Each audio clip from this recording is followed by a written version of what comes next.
ঢাকার এক বৃষ্টি ভেজা সন্ধ্যা, রাস্তাগুলো মানুষে ভরা, ছাতার ধাক্কাধাক্কি, গাড়ির হর্নে চারপাশ কাঁপছে।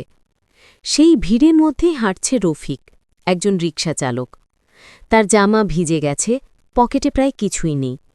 সারাদিন কাজ করে সে আশা করেছিল আজ কিছু টাকা জমবে, যাতে বাসায় গিয়ে চাল কিনে নিতে পারে।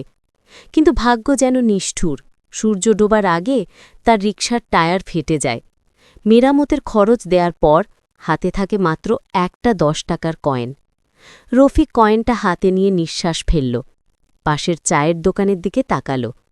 মনে মনে ভাবল, এই টাকায় মেয়ের জন্য রুটি কিনব নাকি নিজের জন্য একটু চা। পেটটা খিদেতে মোচড় দিচ্ছিল, তবুও সে দাঁড়িয়ে রইল। ঠিক তখনই সে দেখল এক ছোট ছেলে খালি পায়ে ভাঙা ছাতার নিচে কাঁপছে। ছেলেটা দোকানের পাউরুটির দিকে তাকিয়ে আছে।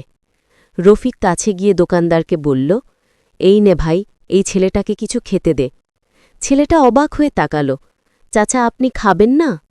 রফিক মুচকি হেসে বলল, বৃষ্টি থামলেই খাব। সে রিকশাটা ঠেলে বৃষ্টির ভেতর চলে গেল। ছেলেটা কাঁদতে কাঁদতে পাউরুটি খেল আর দেখল মানুষটা অদৃশ্য হয়ে যাচ্ছে। রাতের শেষে রফিক বাসায় ফিরল ক্লান্ত শরীরে, কিন্তু যখন তার ছোট মেয়ে দৌড়ে এসে বুকে ঝাঁপিয়ে পড়ল, তার হাসিতে রফিক অনুভব করল সত্যিকারের সুখ টাকা দিয়ে মাপা যায় না। কখনো কখনো আনন্দ আসে না যা আমরা রাখি, বরং যা আমরা দিই তার মধ্যেই।